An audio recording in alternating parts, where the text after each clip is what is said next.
Du fond de la plus tendre et de la meilleure des âmes peuvent surgir des désirs d'intense violence. Un jour peut-être les hommes apprendront-ils à lutter contre ces monstres de l'esprit. Alors, et alors seulement, quand le cerveau humain sera vraiment capable de se contrôler, nous pourrons songer à utiliser les puissances cachées de l'univers. N'éteignez pas votre radio. Ne cherchez pas à baisser le volume. Il est déjà trop tard. 7e dimension envahit les ondes et débarque en mode podcast.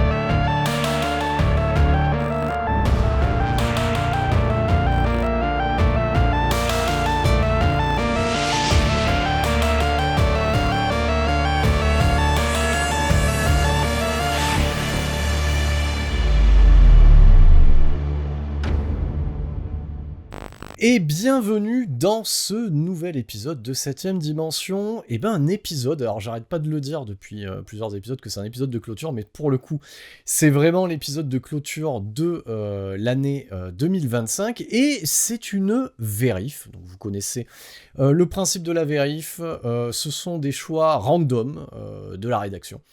Et on y ajoute une nouvelle version, quand c'est le cas en fait, qui est sortie en support physique. Et pour le coup, c'est une vérif en amoureux, parce que Cédric m'a dit « J'en ai marre qu'on parle des productions Disney, j'ai envie de revenir à un truc un peu viscéral, j'ai envie de revenir à mon adolescence, j'ai envie de revenir chez Scorsese pour les besoins des nerfs à vif. » Mais avant toute chose, comment vas-tu, Cédric ? Je suis content, je me voulais en tête-à-tête, mais pas en tête-à-tête tout seul, hein. Il y a des témoins à tout ce qu'on va se dire. Mais c'est sympa de revenir sur ce petit format-là, voilà, qui nous a permis de nous connaître, de discuter ensemble de plein de films. Voilà, c'est autant appréciable que de partager avec toute l'équipe de 7ème dimension, les invités. Voilà. Et toi, est-ce que tu es content d'être là en tête-à-tête avec moi ce soir? Eh ben, je suis content, et comme je te dis, c'est un tête-à-tête en amoureux, mais tu sais, c'est un peu l'amour toxique que tu m'as proposé avec cette sélection. Et c'est vrai que tu nous as pas choisi la facilité, parce que ça sera Les Nerfs à Vif, la première entrée de 7ème dimension dans l'univers cinématographique de Martin Scorsese, et on va pas là où on nous attend, parce que c'est un petit peu notre créneau à nous, à 7ème dimension, c'est-à-dire que plutôt que d'attaquer de front sa filmographie par le film de gangster, par lequel il a été connu, on l'attaque en fait par une œuvre de commande, un film à gros budget, et qui est aussi pour lui une tentative, comme il l'aura, on va pas trop spoiler dans sa carrière, une tentative d'aller vers un autre genre de cinéma, de sortir un petit peu de sa zone de confiance, et d'aller attaquer, notamment pour Les Nerfs à Vif, j'ai envie de dire, la petite maison du thriller, voilà, avec ses lieux communs. Et c'est vrai que c'était une demande de ta part, Cédric, de nous amener ce film-là. Ça veut dire que t'as une relation avec ce film, hein ? J'ai une petite histoire personnelle, mais comme je te l'ai déjà dit, moi j'aime bien le thriller, et je trouvais que en fait ce film-là était un peu perdu de vue. En tout cas, c'est pas un film qui revient beaucoup dans les commentaires, les références ou les traitements. Et puis, moi, je trouve qu'il a quand même beaucoup de cachet. Je trouve qu'il a beaucoup de caractère, ce film. Et en plus, ça nous permet de parler de Scorsese. Alors, je vais pas dire Scorsese, il y en a qui le prononcent comme ça. Moi, je le dis à ma façon. Et voilà. Bah ouais, en fait, je suis content. Merci de nous donner l'occasion de parler de ce film-là, parce que il est cool quand même. Oui, et pour rebondir sur ce que tu disais, c'est vrai que il est de bon ton de dire Martin Scorsese. C'est vrai que moi j'ai toujours dit Martin Scorsese. Voilà. Mais c'est parce qu'on est francophone, ça, tu vois. Donc des fois, le E, on le prononce pas. Et avant de rentrer un peu plus dans le vif du sujet de toute façon de cette vérif que vous consommerez avant la nouvelle année, normalement, si tout va bien en termes de diffusion, je tenais aussi à impliquer un petit peu nos auditeurs auditrices, hein, voilà, et surtout notamment ceux qui nous regardent, hein, comme vous avez pu le voir, on est monté en gamme, et comme je l'ai toujours répété, comme on le répète toujours à 7ème dimension, on n'est pas là non plus pour vous réorienter et vous faire culpabiliser en disant vous regardez ça gratuitement, je l'ai toujours dit, il y a une envie pour nous de partager notre amour du cinéma, et comme c'est le partage, je vous incite aussi à nous faire monter dans ce fabuleux algorithme de YouTube, parce que comme on l'a évoqué précédemment dans l'épisode sur notamment dédié à Disney qui s'appelle Le Dévoreur de Monde, à un moment donné, si vous kiffez ce genre de contenu, c'est à vous aussi à le faire remonter, parce que à un moment donné, si ça remonte pas, vous vous retrouverez toujours avec le même contenu, soit généré par IA, soit avec des gens qui vous vendront des panneaux solaires en IA ou de la crypto-monnaie. Donc si vous voulez ce genre de contenu comme vous l'avez aujourd'hui, vous savez ce qu'il vous reste à faire, hein. Vous cliquez sur la cloche, vous remontez, tout ça. Vous connaissez par cœur, il y en a d'autres qui le font depuis des années. On vous fera pas le laïus là-dessus. Autre nouveauté, parce que on tient à ce que vous nous partagiez vos ressentis, et comme on est des vieux de la vieille, et qu'on est un peu, certains, je pense, Cédric nous taxe de boomer, tu vois, et on a mis en place un répondeur. Moi, ça, je trouve ça cool. Donc, vous verrez, hein, vous suivrez, vous l'aurez dans le Linktree sur les réseaux sociaux, et un petit peu partout en bas du descriptif des épisodes, parce que oui, il y a du texte qui va avec les épisodes, si vous n'aviez pas remarqué, hein, des fois, on prend un peu de temps pour décrire les conneries qu'on raconte dans les épisodes, et vous serez redirigé sur une page, où vous serez invité à enregistrer un vocal que notre standardiste, alors c'est peut-être un homme, une femme, on va prendre des alternants, peut-être des stagiaires, nous remonterons gentiment et qu'on mettra en fin d'épisode, mais voilà, on n'en dit pas plus pour le moment, donc je vous invite à faire un tour sur nos réseaux sociaux pour aller nous laisser un message. Cédric, qu'est-ce que tu penses de ces petites nouveautés? Parce que toi qui as vu la naissance des répondeurs, donc ça doit te parler, tout ça. Je t'ai posé, oui, alors. Il y a 5 minutes, je te demandais s'il y aurait un petit message pour accueillir les auditeurs. Non, c'est bien. Allez, moi je suis content. Soyons le meilleur podcast à notre niveau collaboratif avec nos auditeurs. Je veux leur rappeler qu'en plus, quand ils laissent des commentaires, des messages, tu leur réponds tout le temps. Ce qui n'est pas forcément le cas de toutes les adresses podcast cinéma ou émissions cinéma. Donc, allez-y, laissez des messages. Eddie vous répond, et en plus là, voilà quoi, ça peut donner un autre volume, un autre intérêt, et de quoi se marrer. Moi, je suis prêt. Voilà, j'attends de voir ce que les gens vont laisser sur le répondeur. Ça risque d'être chouette. Ça risque d'être chouette, peut-être qu'ils vont nous laisser des insultes, hein, et puis n'oublie pas que comme nous sommes dans l'inverse d'une démocratie, hein, donc c'est-à-dire un état totalitaire, je ne les transmettrai pas, à part si c'est pour te vilipender sur le fait que tu n'aimes pas Punisher, donc ça je le laisserai. Ouais. Donc c'est possible de m'en parler si vous avez envie, si ça vous fait plaisir. Mais je remarque que dans les commentaires que les gens laissent, que les auditeurs laissent sur nos podcasts, moi je les trouve toujours positifs. En fait, c'est comme si on avait une communauté où il n'y a aucun hater, mais que des gens qui ont envie de participer, d'en dire un petit peu. Il y en a, ils sont très gourmands, ils complètent allègrement. Donc, du coup, c'est une bonne façon tu passes entre l'audio, l'écrit, tu regardes ce que chacun dit, c'est plutôt chouette. Moi, j'aime bien. Tu vas vite en besogne, hein. Tu oublies quand même la personne qui nous déteste à vie, parce que, selon elle, nous avons détruit les 2 démons. Voilà, produit par Dario Argento, donc et réalisé par Lamberto Bava, alors que nous n'étions que joie et amour quand nous avons parlé en fait de ces 2 œuvres fabuleuses. Mais avant toute chose, voilà, parce qu'on en profite, hein, parce que maintenant qu'il y a de la vidéo, je peux montrer ce somptueux Blu-ray, alors qui n'est pas non plus une édition ultra collector, de cette vérif que nous allons faire ensemble, et j'en suis très satisfait parce qu'il était en promotion, donc c'est quelque chose que j'ai pu avoir en neuf à moins de 8€, voilà, chez ce bon vieux boutiquier qui s'appelle Amazon. Mais voilà, maintenant que j'ai fait ma publicité pour mes propres achats, toujours la sempiternelle question qu'on a dans la vérif, Cédric, et que je te pose, qui n'est pas celle mais Cédric, ça raconte quoi? Mais c'est plutôt mais Cédric, comment tu es tombé sur les nerfs à vif? Moi j'aime bien, j'ai une petite histoire. Donc Les Nerfs à vif, quand ça sort, j'ai 15 ans.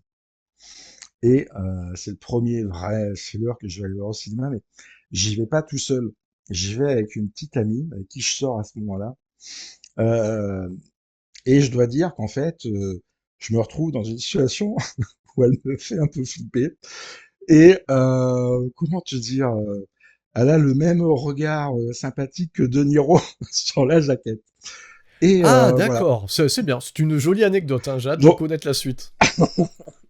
en fait, j'ai un souvenir très précis et du film et de la compagnie que j'avais ce jour-là au cinéma. Mais c'était chouette, hein, tu vois. Tu fais, tu flirtes avec, t'as une copine, tu vas avec elle voir un truc qui est pas vraiment de ton âge, mais qui va. Et pour la petite anecdote, j'avais j'avais eu un peu peur de rompre avec elle parce qu'elle me faisait un peu flipper. Et j'avais un copain qui avait pris le relais, qui était sorti avec cette meuf-là, tu vois, l'adolescence, Ah, ça vous êtes sympa dans votre team de copains de l'époque. Et lui-même m'avait confié que quand il était sorti avec cette sympathique jeune fille, il avait aussi eu peur de rompre. Voilà. Et donc, c'est ça ma petite histoire. Ça me ramène à un flirt, ça me ramène à des émotions d'adolescent. Et puis, la deuxième petite histoire, c'est que moi, la version que j'ai des nerfs à vif, c'est une version espagnole. Parce que je sais pas Ah. si tu te rappelles, mais J'adore. au début des années 2000, on était sur des logiques de zone 1, zone 2, tout ça en DVD. Oui. Hein, et moi, j'avais pas forcément un lecteur multizone. Et à l'occasion d'un petit séjour en Espagne, j'avais un petit peu fouillé les bacs et j'étais trop content de tomber sur une version espagnole avec tout en français, des nerfs à vif. Voilà. Donc j'ai une version espagnole qui date de ce moment-là, de cette époque-là, où tu avais besoin de trouver du zone 1. Et c'est un petit objet sympathique qui m'a coûté peut-être 2 euros, mais qui me satisfait pleinement. Bon, alors il y a une question qui me brûle les lèvres. Je veux le titre espagnol. Attends, bah, c'est écrit Capfir, il promontorio de la Pola. Il Pulomontoleo de la Pola. C'est génial. Et tu sais quoi, j'ai envie de dédicacer ce podcast à mon père. Hein, parce que tu vois, tout comme mon père, lui, je l'avais déjà dit, hein, il avait ramené Basico Instinto. Voilà. Ouais, ouais, t'en Donc, avais parlé. déjà avec les bruitages qui vont bien, hein, si tu imagines en espagnol. Hein. Et Dracula. Donc toi, tu as ce magnifico, les nerfs à vif, voilà, en espagnol. Force à toi. Donc, non, incroyable. Donc, entre la version espagnole et la petite amie, je pense qu'on est sur une vérif de haut vol. Et ben, Et toi, moi, les nerfs à vif, comment t'es tombé là-dessus, toi? oh, j'y suis venu tard, un peu par obligation de la part de Peterson qui arrêtait pas de me dire qu'il fallait que je le voie, fallait que je le voie. Et c'est vrai que quand même, on va se le dire, parce que tu vois, tout à l'heure, le précédent épisode, j'ai l'impression que c'était hier en fait. Donc dans le précédent épisode, on était en train de râler sur le fait que les films qu'on avait où on a tiré à balles réelles sont des films adolescents. Et effectivement, les nerfs à vif, comme tu as pu le remonter, bah, c'est 91, ça arrive chez nous en 92. Donc moi, j'ai 12 piges. Quand il m'en parle, je vais en avoir 13. C'est pas le genre de scénario, tu sais, sur lequel tu vas, en tout cas à mon âge. Voilà. Comme je l'avais dit pour Hit quand je l'avais chroniqué, voilà, l'histoire, ça reste quand même celle d'un Quadra et de sa petite famille. Tu sais, t'as un peu l'impression de voir l'histoire de ton père, en fait. Donc du coup, j'ai mis un peu de temps à y venir, et je sens que je vais mettre à dos toute notre grande communauté d'auditeurs, tu vois, et d'auditrices. Mais comme je te le disais tout à l'heure en off avant d'enregistrer, voilà, pour moi, alors j'y vois toutes les qualités. En fait, j'y vois une sorte de d'essai un peu à la Kubrick en termes de style et de se mettre dans un genre, mais jamais été un grand client des nerfs à vif. C'est pour ça que pour moi, de le faire avec toi, c'est un peu un exercice de style ce soir, et nous confronterons nos points de vue ensemble là-dessus. Donc j'y suis venu tard, VHS, mais voilà, pas plus que ça.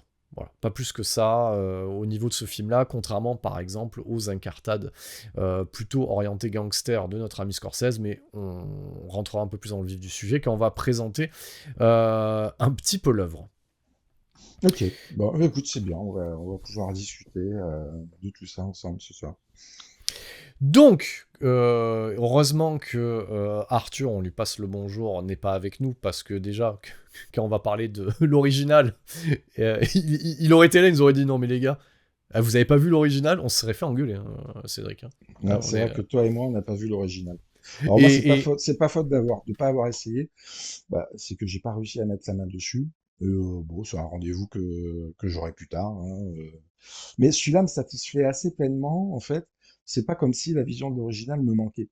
Je suis curieux, je suis sûr que ça peut être très sympa. Après, c'est une question d'accessibilité. Aujourd'hui, je l'ai pas. Mais comme je te disais, celui-là me satisfait vraiment pleinement.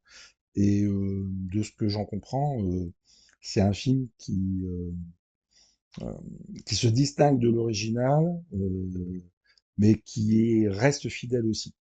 Euh, et après, l'exercice de Scorsese là, moi je le trouve extrêmement intéressant. Et j'aime bien Scorsese quand il sort justement aussi un petit peu de ses prérogatives de film de gangster. Oui, oui, mais je suis d'accord avec toi. Mais on y rentrera dedans, dans le vif du sujet, mais c'est une variation sur un même thème, et c'est vrai que ça reste assez fidèle, tout en prenant quelques libertés nuancées. Mais avant d'arriver sur le résultat, ben déjà, voilà, on va un petit peu présenter un peu les choses et la tendance à l'époque. Donc, effectivement, ce qu'il faut mettre d'entrée de jeu, c'est que c'est une production en blanc. Et c'est peut-être pas forcément attendu à l'époque, parce que Amblin, on va le redire, boîte de production créée par Spielberg et qui a eu ses grandes heures, même si elle existe encore, qui a eu ses grandes heures dans les années 80-90 pour avoir produit un petit peu ce qui est l'ADN presque du podcast, j'ai envie de te dire, que ça soit les Joe Dante, les Gremlins, l'aventure intérieure, ce genre de choses, et même, putain, j'étais en train de réfléchir, mais quasiment tous les Joe Dante en fait, quasiment tous les bons Joe Dante, c'était eux, les Spielberg avec E.T., donc c'est un petit peu, tu vois, pour faire une référence avec de l'actu actuelle. L'actu actuelle, c'est bien. On sent que je suis en forme hein, pour cet épisode de la vérif. Tu sens que c'est la fin de l'année, c'est la fatigue. Et quand on voit une série comme Stranger Things, ça carbure à fond production Amblin. Voilà. On peut pas le nier. Et effectivement, Amblin, ça avait un côté avec les Goonies, avec les Gremlins, etc. Donc il y avait un côté un petit peu sale gosse, horrifique. Mais on n'allait pas quand même sur les sujets hyper sérieux quand même à ce moment-là. Et là, il y a quand même un pivotement parce que c'est les remakes d'un thriller. C'est un peu par moment les codes du film noir. Donc c'est quand même un film. Alors on y rigole, mais pas pour ça. On y rigole avec Max Cady, interprété par Robert De Niro, mais parce que c'est un fou furieux. Mais c'est pas un film rigolo quoi. Donc il y a pas cet esprit, il y a personne à bicyclette à l'intérieur, si tu vois ce que je veux te dire. Et c'est pas la rêverie au bout du quartier, c'est plutôt l'enfer au bout du quartier. Donc c'est quand même une production en blanc. Pendant un temps, Steven Spielberg se pose la question de le réaliser, et je pense que c'est une bonne chose qu'il n'ait pas fait, parce que Spielberg, quand il est en train de divorcer, bon, ça peut donner des films un petit peu énervés comme Indiana Jones et le Temple Maudit, mais là, il y a besoin d'un niveau d'énervement et de maturité un peu supérieur quand même. Même s'il fait la liste de Schindler derrière, qui est un autre sujet.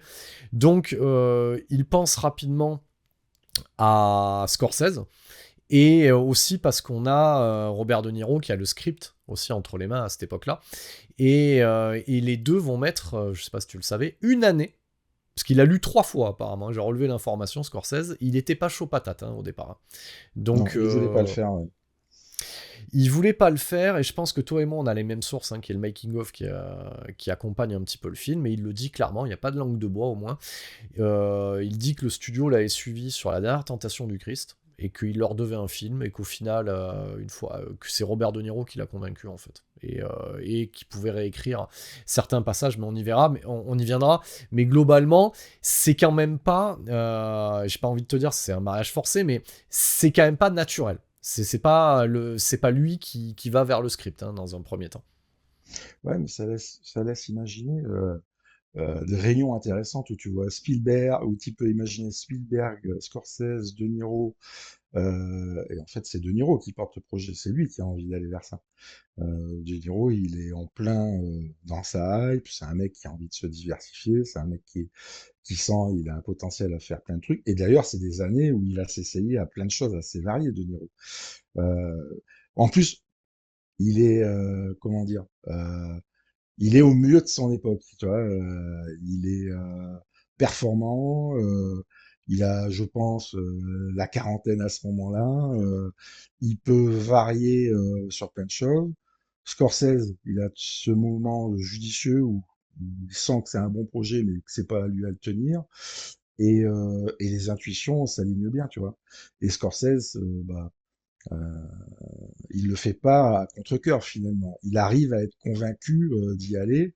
Et même l'exercice de style, ce qu'ils vont rapporter sur le making-of, la façon un petit peu qu'ils vont avoir, et d'écrire au carré le truc, et de laisser aussi une marge pour que tout le monde y mette sa patte, tout le monde y mette de la thématique, renforce un petit peu les personnages, les ambiguïtés.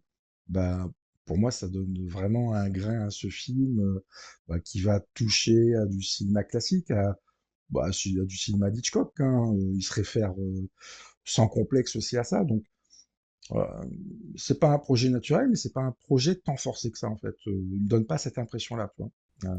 C'est un bon Oui, alignement.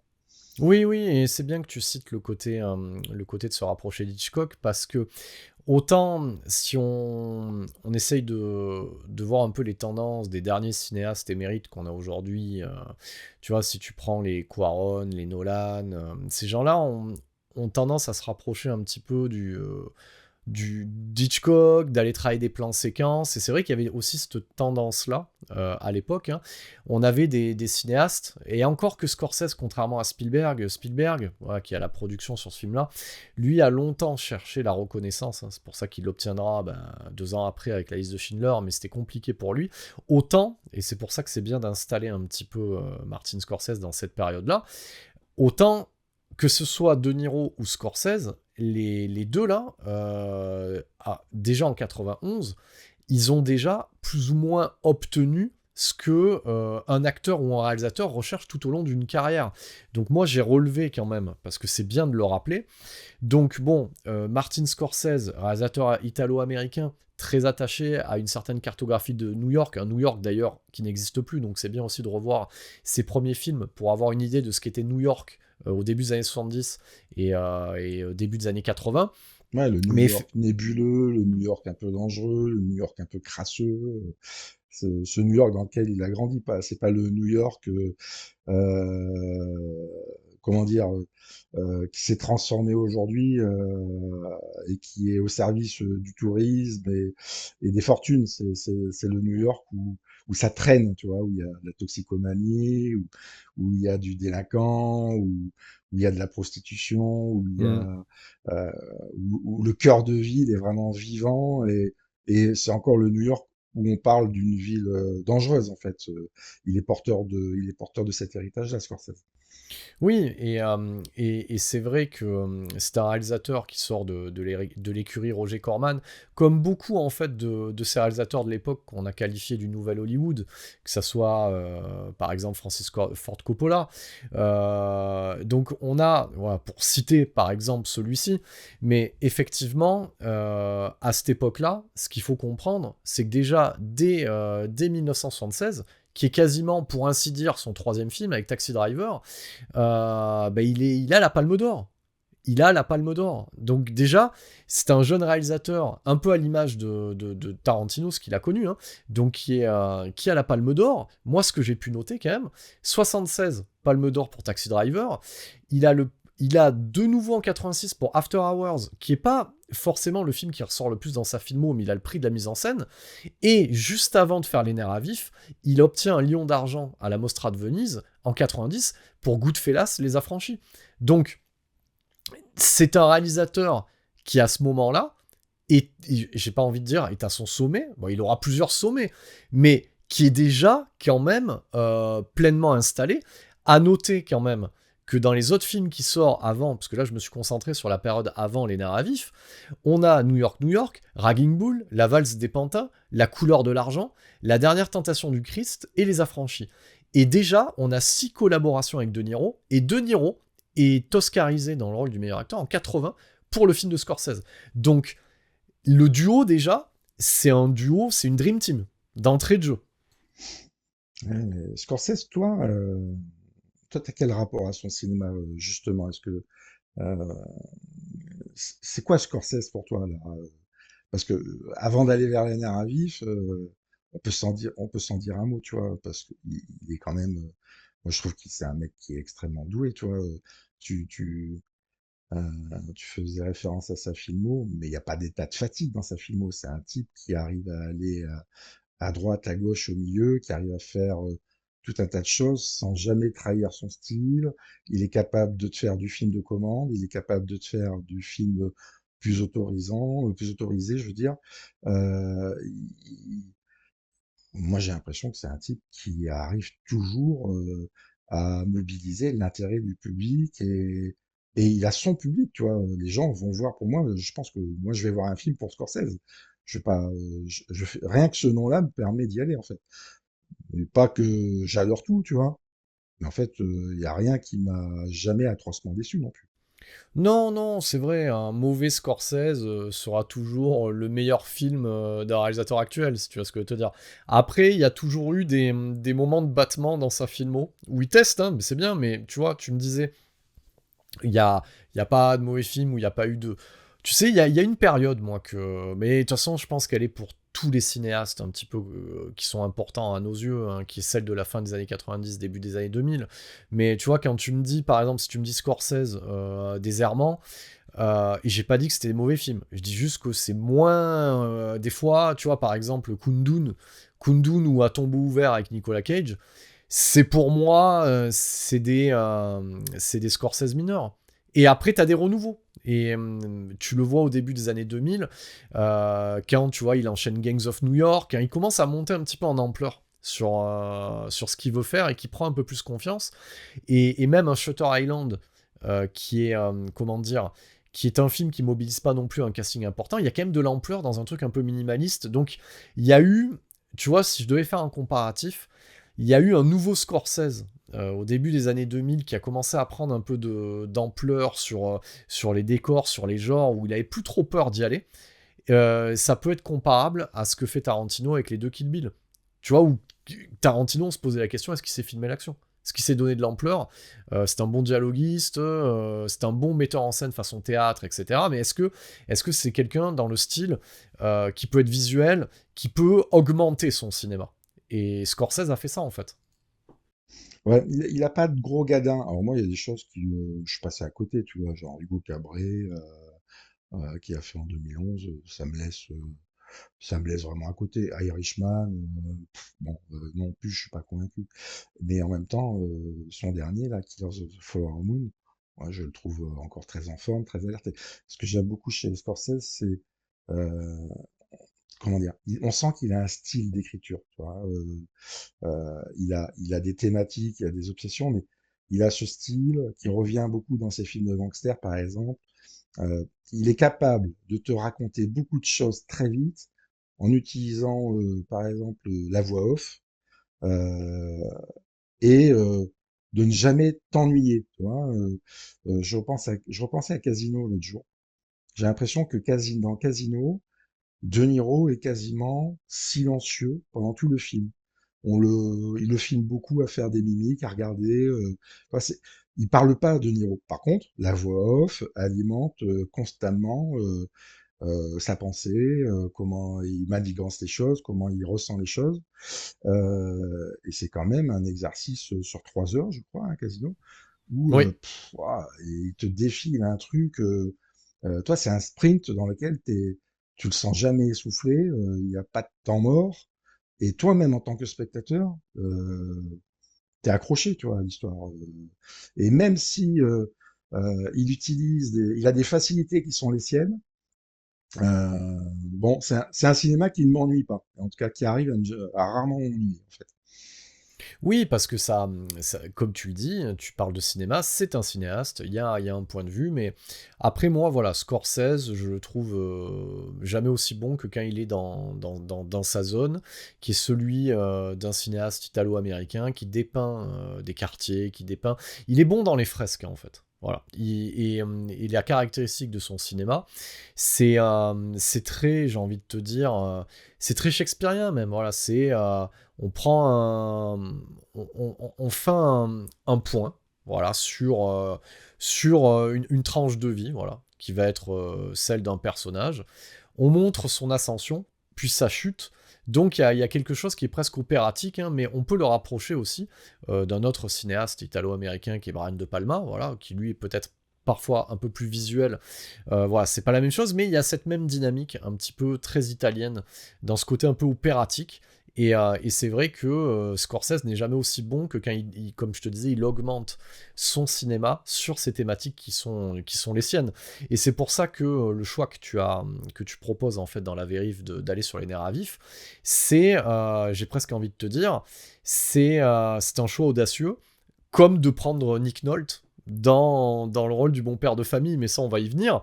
Donc on vient de poser un peu les bases voilà, de ce duo en fait, qui est le moteur principal du film. On va parler du reste. Alors, moi je me suis noté quand même, parce que c'est important aussi, il n'y a pas 36 personnes au scénario, donc il y a quand même un petit jeune à l'époque, hein, qui est Wesley Strick, qui va porter lui-même ce script à partir du script d'origine. Et ce gars-là avait déjà l'année précédente, pour Amblin, fait le script d'un film sympathique d'Amblin qui est Arachnophobie, réalisé par Frank Marshall. J'ai toujours apprécié ce film, je sais pas ce que t'en penses. Arachnophobie, c'est sympa, hein. Ça Ouais, se j'aime regarde. bien. Ouais, c'est sympathique, c'est rigolo. C'est presque ouais, c'est de l'ambiance, tu vois. C'est le petite frayeur familiale. Voilà, plus 12 ans, quoi. Tu vois, moi, j'aime bien. Je me rappelle, j'avais vu au cinéma. Ça avait fait son taf et je peux le revoir avec beaucoup de plaisir. Et derrière, Sancho pour meurtre de sang-froid, on va avoir Wolf, voilà, Ouais. qui au final, tout le monde lui avait craché dessus à l'époque, mais je pense que si on le regarde aujourd'hui, on trouve que c'est un joyau le truc, tu vois. Bon, Non, alors j'y suis allé il y a pas longtemps parce que ouais, je me suis fait une petite période de films de loup-garou. Non, non, c'est dur, Wolf, parce que vraiment, tu sens, j'adore, merde, comment il s'appelle, l'acteur dans Wolf? Nicholson. Ouais, Nicholson, moi, vraiment, c'est un mec, tu vois, il m'aspire quand il est là, et là, je le sens en galère, tu vois. Bon, Il a vraiment pas grand-chose sous le coude pour faire des grognements et faire croire pendant 1 heure et demie avec. Non, non, ça marche pas. Wolf, c'est vraiment un truc qui passe pas, quoi, je pense. bon, il avait Parce le que faciès qui s'y prêtait, et donc, comme j'ai pu le comprendre, et les auditeurs le comprennent aussi, tu es pas trop pour ces reniflages de pipi entre James Spader et Jack Nicholson dans ce fabuleux film canin. Voilà. ouais, ou les ralentis, tu sais, dès qu'il court, il a des ralentis comme dans L'homme qui valait 3 milliards. Donc, c'est là toute la limite de l'exercice, quand même. Exactement. J'ai envie de te dire, nul n'est prophète en son pays. Et plus je vais aller dans les films que je vais citer de ce fabuleux scénariste, moins on est dans la qualité. Donc après Wolf, eh ben, c'est l'adaptation cinématographique du Saint, avec notre cher Val Kilmer, hein, qu'il repose en paix, mais il n'avait pas fait que des joyaux, hein, Val Kilmer. Tu vois, quand moi tu me parles du Saint, tu vois, si quelqu'un me dit le Saint avec Val Kilmer, je revois cette tête, tu sais, un peu constipée avec sa petite moustache là, tu sais, de postiche, donc du coup ça ne marche pas. Et nous terminerons avec sa dernière incartade en tant que scénariste, qui est l'adaptation cinématographique de Doom. Voilà, donc on va pas plus Ouais, épiloguer hein, c'est pas dingue, mais peut-être que, pour en dire un mot sur les nerfs à vif, là, je crois qu'il fait partie de cet alignement avec Spielberg à la production, De Niro, Scorsese. Il est un des acteurs fondamentaux de la mise en œuvre du film et d'écriture de ce film-là. Donc, c'est son moment de grâce. Pour moi, c'est son moment de grâce en tant que scénariste. Oui, bah tu sais, c'est un peu comme ce qu'on avait vu, tu sais, pour Punisher, hein, avec ce scénariste qui a porté ce film pendant des années et qui a pas non plus eu une carrière fantastique derrière. J'ai presque envie de te dire, t'es pas prêt à ce que je vais citer. Il y en a des comme ça aussi, tu sais. Il y a Josh Whedon à un moment donné, avant de faire ce qu'il a fait derrière, c'était quand même le mec qui était connu pour Buffy hein, aussi, hein, faut pas l'oublier. Hein, la série et qui avait scénarisé le film aussi. Hein, voilà. Donc, Ouais. Mm. Moi, voilà, je suis c'était bien passé à de le côté. citer. Ben, méfie-toi, parce que ça peut arriver, c'est une pépite. Si tu veux un nanar, Buffy le film, c'est quand même très fréquentable. Écoute, j'en entends souvent parler, en fait. Il y a pas mal de monde qui l'a dans sa référence, tu vois. Je suis passé à côté. Peut-être j'ai 2, 3 années de trop. Je suis passé à côté. Cédric, n'oublie pas que j'ai ton adresse postale, donc tu n'es pas à l'abri de recevoir un DVD, tu sais, pour mettre sous ton sapin de ce fabuleux film. J'ai même la VHS. Mais rentrons dans le vif du sujet. Donc, Les Nerfs à Vif, eh ben, c'est un remake. Et c'est un remake d'un film qui est devenu culte, hein, voilà, avec le temps, qui a marqué les esprits, et qui s'appelait déjà aussi Les Nerfs à Vif en version française, ou Cape Fear, voilà. Donc, comment on pourrait appeler ça? Parce que la dernière fois, on a fait 10 rues Cloverfield, donc c'est cap vers la peur, donc le Cap Peur, hein. Ouais, mais c'est le nom d'un lieu, en fait. Hein. Oui, oui. C'est rigolo, justement, qu'il y ait un lieu. En fait, ça parle d'un endroit qui serait un petit peu l'analogie du bout du monde. Après ça, il n'y a plus rien. Tu vois, Un c'est peu comme presque... le Cap Ferré, quoi. euh, peut-être, je sais pas, je suis jamais allé. Ça te dit qu'on fasse un scénario qui s'appelle Cap Ferré? Franchement, on peut faire un truc bien quand même avec ça. Ouais, avec des touristes allemands. Exactement. Donc un film original. Est-ce que t'as le réalisateur de ce film-là? Tiens, on va voir si t'as bossé un peu. Non, non, non, je me suis pas attardé dessus, j'ai pas regardé, mais toi, moi, je sens que tu l'as. Je sens que t'as Eh deux, ben, trois infos là-dessus. je l'ai, et c'est un réalisateur qu'on aime beaucoup à 7ème Dimension, parce que c'est Jack Lee Thompson. Et alors, Jack Lee Thompson, il est connu, alors, on va mettre un peu d'illustre, et peut-être du moins illustre après, parce que c'est le moins illustre qui m'intéresse, pas l'illustre. Mais il est connu pour les Canons de Navarone. Oula, Euh, et oui, c'est quand même pas ouais. rien, ça. Ouais, ça me rappelle des soirées France 3, ça. Les soirées France 3 avec nos darons, logiquement, respectifs. C'est ça. Voilà. Tu sais, il y a la grande évasion, les canons de Navarone, tu vois, des choses qui ne passent plus aujourd'hui. Hein. Donc, à regret. Hein. Donc, il a fait les canons de Navarone, et il en a fait d'autres, un peu? Eh ben, il a fait les opus les plus discutables, mais les plus rigolos, de la pentalogie originelle La Planète des Singes, qui est la conquête et la bataille de la Planète des Singes. Est-ce que tu les as vus, ceux-là? Bah ouais, bien sûr, ouais. Ouais. Je les distingue pas tous très bien, mais ouais, moi, je suis gamin, Bon, je te prépare... j'aimais bien regarder ça, c'était cool. Je te prépare une image pour que tu vois le talent de Jack Lee Thompson. Je te prépare une image simple du dernier opus de ces planètes des singes, c'est-à-dire des gens faiblement maquillés pour faire croire qu'ils ont vécu, ils sont des survivants atomiques, dans Ouais. des véhicules issus d'un sous Mad Max, poursuivant des singes vite costumés. Voilà, donc ça c'est un peu la bataille de la planète des singes. Hein. Ouais, on pourrait faire un podcast sur la planète des singes, ça serait rigolo. Ouais. Rigole pas, j'y ai pensé. Ouais. J'y ai pensé et j'ai presque envie de dire que c'est même 2 épisodes. La première pentalogie Ouais. et la nouvelle. Ouais. Ouais. Et la grosse gamelle de ton réal que t'aimes bien, mince, comment il s'appelle celui-là? Rupert Wyatt. Non, bah non, non, le papa du premier Batman au cinéma. Le papa du premier Batman au Ah, cinéma. oui, Tim Burton. Tim Burton.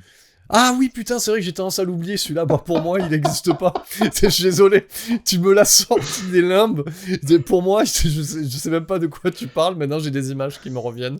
Donc, effectivement, oui. Oui, il y a Ouais, celui-là aussi. Oui, on ouais, l'avait oublié. funeste moment. Funeste moment, merci à toi de nous ramener ces informations-là. Mais attends, on va rentrer dans le vif du sujet. Pourquoi on aime d'amour Jack Lee Thompson? C'est parce que il va chez la Canon. Eh oui, Mm. finir sa carrière. Et il nous livre Le Justicier de minuit avec Charles Bronson. Attention, qui n'est pas un Death Wish. C'est un sous-justicier dans la ville, mais très méritant, le Justicier de minuit. Mhm. Et il nous livre un opus 4, par contre, des vrais justiciers, si vous suivez toujours, qui est le justicier braque les dealers. Donc le titre français est magique. Et il nous fera Alan Quatermain et aussi le Temple d'Or. On en a parlé la dernière fois. Avec Chuck Norris et Louis Gossett Jr. Donc c'est quand même un réalisateur qu'on aime beaucoup. Alors ça veut dire que Cap Fear, Ravif, il l'a fait en début de carrière. C'est ça, au moment où il fallait le faire, c'est-à-dire et s'installer. C'est un film qui est tiré du roman de John MacDonald, The Executioner, voilà, qui a été retitré Cap Fear quand ça a été adapté. Au cinéma en 1900, voilà, je le redis, en 1962, et dans le trio de tête. Voilà, dans le rôle du bon père de famille, on avait Gregory Peck. Dans le rôle de la menace, Robert Mitchum, et on avait aussi Martin Balsam, et aussi ce bon vieux Kojak, Telly Savalas. Donc, attends, oui, Savalas, parce que j'allais dire Salavas, donc, parce qu'il y a un village en France qui s'appelle Salavas. Donc, voilà, je te le dis, voilà, il faut faire attention. Donc, c'est pas la même chose. Donc, c'était quand même, à l'époque, un sacré casting. Casting qu'on retrouve en seconde main dans ce nouveau remake, qui a quand même sapé son tribut à l'original aussi. Ah ouais. Et, ouais, Robert il va utiliser Robert Mitchum et Gregory Peck euh, sur des comment dire des fonctions inverses de leurs rôles respectifs dans l'original. Oui, C'est il fait des contre-emplois, oui. ouais, et ça c'est plutôt sympa, je trouve. J'aime bien. J'aime bien l'idée, j'aime bien l'hommage. Voilà, c'est clairvoyant. Allons-y gaiement. Et pour donner un peu plus de corps à cette vérif et montrer qu'on fait le taf aussi, il y a aussi une volonté très respectueuse, parce que tu parlais de respect du matériau d'origine, une volonté d'embaucher un compositeur pour réarranger la musique d'origine, parce que il embauche Elmer Bernstein pour réarranger en fait le score d'origine de Bernard Herrmann. Et Bernard Herrmann, c'est un petit peu le super-héros de la musique de film dans les années 40, 50, 60, parce que c'est le compositeur attitré d'Hitchcock. Donc bon, ben voilà, t'as compris que c'est un peu John Williams de l'époque, Ouais. qui a composé ce score-là, et qu'on retrouvera aussi, parce que quand même le mec a composé le score de Citizen Kane, il a fait Le jour où la Terre s'arrêta, donc plus tous les Hitchcock, Fahrenheit 451 pour Monsieur Truffaut, Obsession de Brian De Palma, et c'est lui, ça sera sa dernière œuvre, qui composera le score de Taxi Driver. Donc on sent quand même une forme d'hommage. Et puis Elmer Bernstein, c'est pas non plus un manchot, parce qu'on lui doit les 10 commandements, beaucoup de 7 mercenaires, donc pas un thème pour chacun des mercenaires, mais toutes les déclinaisons de cette mercenaire, La Grande Évasion, Blues Brothers, Le Loup-garou de Londres et SOS Fantôme. Donc c'est quand même pareil. Quand tu regardes, on n'a pas encore parlé du casting, mais quand tu regardes la prod, la réal, le scénario, la musique, C'est solide. c'est solide et c'est un budget de 35 millions de dollars. Donc on a Ouais. les coups des franches pour faire ce qu'on a à faire sur ce qui s'apparente, en tout cas en surface, à un thriller des grandes heures. Et ce que se demandent les auditeurs, parce que du coup on va changer un petit peu, on présentera un petit peu les acteurs dans le résumé, ce que se posent comme question les auditeurs, c'est, Cédric, ça raconte quoi les nerfs à vif? Donc Cap Fear, c'est les nerfs à vif, c'est une histoire qui tient à la fatalité. C'est-à-dire que l'issue va être nébuleuse, va être au service de personne. Euh, c'est du jusqu'à-boutisme. C'est l'obsession d'un homme qui est prêt à tout, un psychopathe qui est prêt à tout pour mettre en œuvre sa vengeance et euh, qui va utiliser toutes les failles, toutes les ambiguïtés d'une famille parfaite sur la carte postale pour la foutre en l'air. Voilà. Donc c'est un Robert De Niro en toute puissance. Alors certains critiqueront le film en disant qu'il est un petit peu grimaçant, qu'il en fait un peu des tonnes, qu'il force là où Robert Mitchum n'avait pas besoin de forcer. Moi, je suis fasciné par le personnage qu'il dessine, qu'il propose. Je suis fasciné par la violence qu'il incarne. De Niro, c'est le grand méchant loup ultime du thriller. Et Nick Nolte, qui va jouer l'avocat pendant toute cette histoire, c'est comment dire, euh, c'est l'aveu d'une Amérique ben, qui se raconte des histoires, qui se gargarise d'une morale qu'elle ne met pas en œuvre. Voilà, donc c'est une photographie d'une société qui plonge dans le droit et le pouvoir du droit, et voilà, comme je disais, avec une issue fatale pour tout le monde. Oui, Ça parle un c'est peu de ça, l'énergie vif. Oui, ça parle surtout de ça, mais effectivement, il y a vraiment une volonté, mais ça je vais te suivre là-dedans. Mais on va parler des. Donc, tu as cité Robert De Niro dans le rôle de l'antagoniste, hein, donc voilà, il y a vraiment une volonté. C'est pour ça que le film, il l'a porté à bras-le-corps, hein, parce qu'on peut le dire, on parlera de cette préparation aussi qu'il a pour cet acteur adepte de l'acteur studio. Et en opposition, on a un contre-emploi. Et moi, je vais te le dire, qui pour moi, mais on y viendra sur la fin. Donc, on a Nick Nolte, en fait, hein, dans cette charmante famille, hein, si on fait un petit peu le casting. Donc, on a Max Cady, donc, qui est l'antagoniste. Et dans le rôle de l'avocat, alors, sous le vernis hein, de la jolie carte postale qui est censée être le bon père de famille, on verra que pas forcément, on a Nick Nolte, voilà, donc qui va incarner, donc je tourne ma page de notes, qui va incarner Sam Bowden, voilà, donc sa famille Bowden. Donc on a Nick Nolte à contre-emploi, parce que Nick Nolte c'est quand même un grand gaillard, hein. Grand gaillard qui a fait les grandes heures du cinéma de Walter Hill dans les années 80, notamment du buddy movie qui formait avec Eddie Murphy pour les deux 48 heures. 48 heures et 48 heures de plus, et une trogne qu'on verra aussi dans Extrême Préjudice, toujours de Walter Hill, dans un registre un peu plus dramatique chez George Miller pour Lorenzo. Il va chez Friedkin aussi pour les besoins de Blue Chips, hein, un entraîneur qui lâche rien. Et moi, j'ai été assez touché et même impressionné par le pivotement de carrière qu'il a eu au début des années 2000 sur des rôles un peu plus dramatiques, de voir cette espèce de toujours grande montagne un peu mise à mal dans des rôles très très très très compliqués, notamment je pense, je sais pas si tu l'as vu, Affliction de Paul Ouais, Schrader. bien sûr. C'est un grand numéro d'équilibriste en termes d'acteur, et là pour moi, là je vois un Nick Nolte, enfin tu vois, pour moi ça mérite un Oscar ce qu'il fait là-dedans, et même je l'ai trouvé dans ce film pas forcément remonté, qui est une espèce de Rocky-like, qui est Warrior, avec Tom Hardy, c'est le père de, je sais pas si tu l'as vu celui-là, je te le conseille, hein, vraiment, Warrior. Ça te parle celui-là ou pas du tout? Ouais, j'ai un souvenir un peu vague, oui. Ouais, Deux combattants, deux frères en fait, ouais. hein, de combattants pour l'UFC, et puis il n'y a pas beaucoup de films, ça plaît, de toute façon je pense qu'Arthur le connaît sur le bout des doigts, ce Warrior là, et dans le rôle de ce père qui n'a jamais été un bon père, donc voilà, il incarne, non, et oui, je vois déjà nos mauvais auditeurs nous dire, oui, mais c'est aussi le papa de Hulk, dans le Ben Hulk ouais, de j'allais Ang te Lee. le dire. Ouais.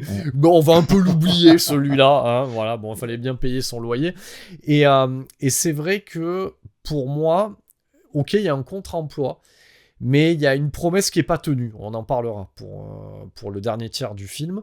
Donc on a Nick Nolte dans le rôle du patriarche. On va retrouver, parce que c'est quand même on a quand même un casting de haute volée. On a Jessica Lange dans le rôle de son épouse, de Leigh Bowden, et qui est quand même, à cette époque-là, on a quand même un casting qui est multi-oscarisé.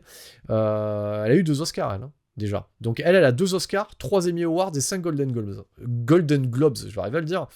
Donc, et les 2 Oscars, c'est pour Tootsie et Blue Sky. Et on l'avait déjà connue, parce que c'était une mannequin au départ de sa carrière, plutôt dévêtue dans le King Kong, hein, de Guillermin de 76.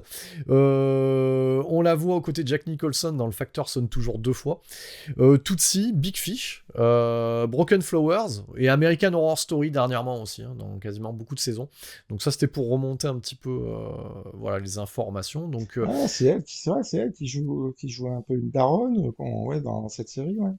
Ouais, ouais, ouais. Et donc, série qu'on m'a dit de regarder, que je n'ai jamais eu trop le temps de regarder, hein, parce que nous avons fait un off sur les séries.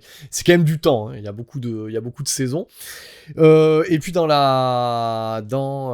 le rôle de leur fille unique, hein, Juliette Lewis.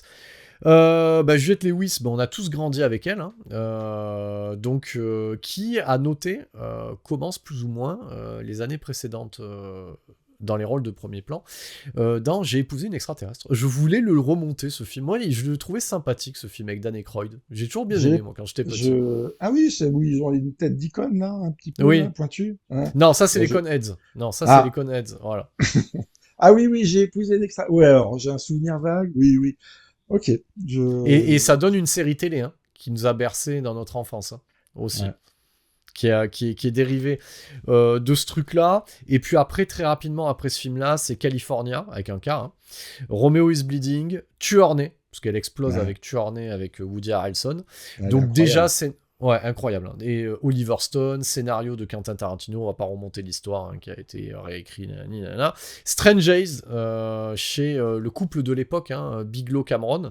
Ouais. Une nuit en Incroyable, enfer. incroyable aussi. Oui. Elle marque l'écran, elle perce l'écran dans chacun de ces films-là, quoi. Elle retrouve son papa pour Way of the Gun, parce qu'on a Geoffrey Lewis aussi Ouais, c'est vrai. dedans. Et puis après, c'est quand même une suite de carrière. Elle est chanteuse aussi, hein. Chanteuse, elle a sa propre marque de vêtements. Voilà, je vous le dis, je la suis moi sur les réseaux hein, depuis des années. Donc Blueberry de par chez nous. Et après, voilà, j'ai relevé quelques titres. Date limite. Et elle est venue payer aussi, je pense, je sais pas moi, sa boutique en ligne.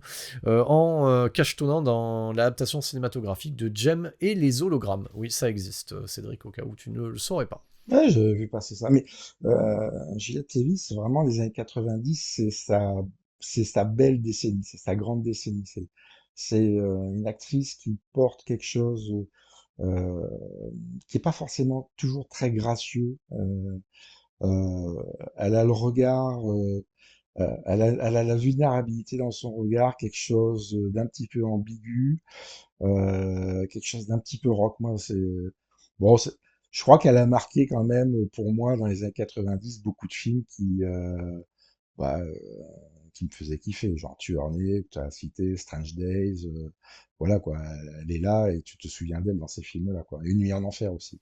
Oui, et puis elle est de cette catégorie d'actrices de cette époque-là. Tu peux la mettre aux côtés de Rose McGowan, par exemple, ou de l'égérie de Tim Burton à l'époque. Il faut que tu m'aides, j'ai perdu son prénom. Voilà, qui est dans Stranger Things aussi. Voilà. Oui, ouais, ouais. Celle-ci, Qui est dans Alien 4, non? qui est dans Alien 4, par exemple. Et comment elle s'appelle celle-ci? Je sais plus. Oh, putain, c'est- Je me rappelle elle s'est faite un peu bâcher parce que elle avait tendance à chouer les trucs dans les magasins et elle s'est fait gauler. Voilà. Vous sentez que c'est un peu l'épisode de clôture de 2025. Les chroniqueurs sont épuisés. Voilà. Celle-ci, voilà, c'est un peu le même type d'actrice, un peu comme Alyssa Milano aussi à cette époque-là. Mais de toute manière, comme on en a l'habitude, parce qu'on enregistre quasiment dans les conditions du live, le nom nous reviendra en cours d'épisode. Winona Ryder. Très bien, parce que en fait, on est une bonne équipe avec Cédric pendant que j'occupe le terrain. À dire, lui, il regarde très rapidement sur Internet. Donc voilà, c'est une catégorie d'actrices qui, comme tu le disais, n'hésitez pas à aller dans des rôles un peu bicéphales. Un peu euh, sulfureux. un peu sulfureux aussi, parce que on va se le dire quand même, elle nous a accompagné l'adolescence. Elle avait une capacité à porter par moments peu de vêtements. Voilà, donc ça, il faut se Mm. le dire aussi. Voilà, donc on ne se refait pas. Hein, cher Cédric? Bah ouais, ouais, moi, j'ai beaucoup de sympathie pour elle. Mais avec tout le talent, c'est une bonne actrice. J'aime beaucoup, moi. Tu vois. Quand je la vois arriver, ça me va. Je sais que, un peu comme Nick Nolte, comme De Niro, c'est des gens qui disparaissent derrière leur rôle, toi. Ah ben là pour le Voilà, coup, ils on sont au peut dire que service, ils Nick sont au Nolte service de ce il qu'ils font. disparaît bien derrière son rôle pour ce film-là. Bon, alors moi je vais raccrocher les wagons sur ce que tu disais, sur un point qui est intéressant. Donc oui, c'est un thriller. Voilà. Donc il y en a qui ont appelé ça un film noir. Moi je suis pas tout à fait d'accord parce que Scorsese parle de film noir, peut-être pour l'esthétique, mais on n'a pas les archétypes du film noir hollywoodien dans le sens où il n'y a pas de femme fatale et même si Robert De Niro se déguise du coup en En bonne dans Paquita. le film, voilà, en Pépita, ça fait pas non plus une femme fatale. Donc du coup, il y a peut-être en termes d'éclairage ce côté-là, mais par contre, je vais aller dans ton sens quand tu as parlé du coup de harcèlement et que tu as parlé aussi de cette menace et qu'elle peut être par moments ridicule. Tu sais que les gens disent que voilà, il en fait des caisses. À un moment donné, je vais amener peut-être quelque chose qui n'est pas attendu dans cet épisode. C'est que si on élargit un peu le champ des possibles, et j'en avais parlé aussi dans Basic Instinct sur la psychopathie, sur les personnalités manipulatrices, les sociopathes, il y a une forme de ridicule qui est saisissant en fait. Et je trouve que il le réussit parfaitement bien. Robert De Niro l'a bien compris. Et aussi Martin Scorsese de mettre ça en scène, c'est-à-dire que ces bigger than life et ces personnalités-là, si on le rapproche d'un Ted Bundy ou autre, sont grandiloquentes jusqu'au ridicule en fait. Voilà. Et ce qui explique l'accoutrement et, et les sourires aussi. Les sourires en coin qu'il rajoute par-dessus, c'est pour ça que ce que les gens ont perçu comme ridicule, parce qu'il faut remettre aussi le film dans son contexte, on est en 91, on n'a pas eu encore on a eu à peine un silence des agneaux, on n'a pas eu toute la vague de serial killer qui va arriver juste après, et de traitement psychologique, de la peur psychologique. Et quand on voit un Hannibal Lecter, il est lui aussi, dans sa grandiloquence, une certaine forme de ridicule, quelque Bien part. sûr. Mais bien sûr. Mais pour compléter ce que tu dis, moi, ce film, il m'intéresse aussi beaucoup, c'est il se situe exactement au moment où le cinéma américain a une sorte de passion de vague de thriller psychologique. Et jusque-là, le thriller psychologique, il n'était pas très dominant. Justement, tu avais eu Les Nerfs à vif, l'original. Tu avais eu Psychose de Hitchcock, tu vois, qui mettait un petit peu le pied là-dedans. Mais dans les années 70, le thriller, c'était souvent de l'enquête, du complotisme, tu vois, des choses qui remettaient en question un petit peu l'État-provident, l'État américain. C'était plus politique. Après, le thriller, c'était plus un genre, je dirais dans les années 80, un peu policier. Tu vois, et tout doucement, donc dans les années 80, je dirais moi les films que je ressors, qui marquent bien à l'époque, ce serait Blood Simple ou Witness avec Harrison Ford. Et puis on est arrivé au début des années 90 avec cette vague de thriller psychologique. Donc en 92, t'as Basic Instinct. Moi, il y a un que j'aime beaucoup en 90, c'est Fenêtre sur Pacifique. Celui-là me fascinait, je l'ai usé, mais vraiment dans tous les sens. Et pareil, là, le personnage qui est interprété par notre ami Batman. Putain, comment il s'appelle ce soir? J'ai un petit du mal avec les noms. Non, notre ami Batman. Mais ce soir, nous avons tout préparé. Nous avons plein C'est Michael Keaton que tu cherches Michael peut-être. Keaton, voilà, il est aussi ridicule, tu vois, il en fait des, quoi. Est-ce qu'il est ridicule? Moi, je trouve pas que c'est ridicule, justement, Il j'aime bien le remettra ça côté. hein, chez Schroeder hein, quelques années après, hein, si tu te rappelles bien, avec cette espèce de génie du mal en tôle, voilà, avec ses petites lunettes. Je sais pas si tu l'as vu celui-là. Oui, oui, oui, ouais, oui, le titre me revient pas, mais je vois de quel film tu parles. Oui, mais ce Euh, soir c'est un podcast à énigmes. On a des bribes et il faut remettre. Je sais plus si c'est pas l'enjeu ou un truc comme ça. Enfin, c'est un oui, c'est ça. truc. Ouais, ouais, ouais, c'est ça, c'est l'enjeu. Et t'as des films comme Les Nuits avec mon ennemi avec Julia Roberts en Calme 91. blanc aussi, Calme, ouais, avec ce c'est bon pas, vieux Billy Zane. ouais, c'est sur le bateau. Ouais, ouais, ouais, ouais, Ouais, ouais, il est bah oui. bien, il marchait bien à l'époque celui-là. Après, ça dérive un petit peu vers, comment dire, des astuces un petit peu plus faciles comme La main sur le berceau. Oui. Il y a JF Misery. partagerait appartement aussi. Oui, exactement. Et je cherchais le titre, tu vois, tout à l'heure quand je préparais un petit peu. Je suis là pour je... t'aider. Ah, Et merci. ce dont tu voulais parler, c'était de Commando aussi. Un grand travail psychologique déjà sur Bon, bah, Bennett. Bennett, c'est Matrix. un peu ça. Bennett, c'est Non, un peu Bennett, ça. je te le dis, c'est le héros de Commando et c'est Matrix, le psychopathe. C'est très bien, on tient quelque chose. Mais oui, Misery aussi. Mais bon, t'as été un petit peu soft hein, quand même, parce qu'on a quand même deux tendances. Hein. On a la tendance où Hollywood creuse la psychologie en enlevant les petites culottes. Ça, c'est côté Oui, basic instinct, tout thriller, ça. thriller érotique avec Michael Douglas Oui, c'est devant une chacun des spécialité films. d'ailleurs. Ouais. C'est une spécialité parce que lui, parce que il faut le dire quand même dans cet épisode, lui, en quelques années, il passe du gars qui enlève la petite culotte à celui qui se fait enlever le pantalon par Demi Moore dans Harcèlement. Voilà. Donc, Ouais. qui est un thriller, qui est un thriller technologique hein, quand même à la base. Hein.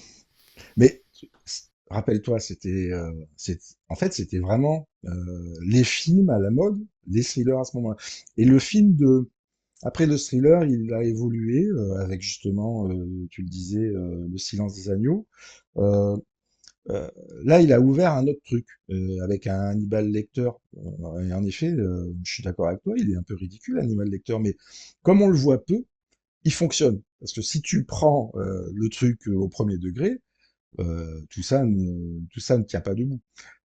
Et c'est un petit peu la limite quand ils ont fait la suite d'Hannibal Lecter, là, que Ridley Scott a signé, ça marche assez peu quand même à ce Non, niveau-là. mais je pense qu'on est bon, Cédric. Là, on est en train d'assaisonner, tu sais, pour Letterboxd, pour mettre tous les films en connivence qu'on aura cités. On va exploser un record, tu sais, en 5 minutes. On a listé tous les genres et sous-genres.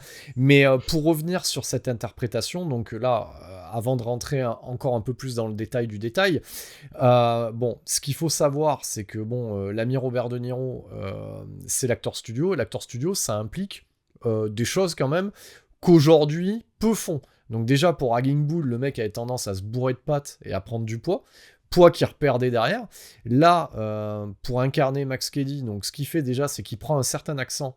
Il va travailler son accent en faisant enregistrer des parties de dialogue par des gens de différents endroits du sud des États-Unis.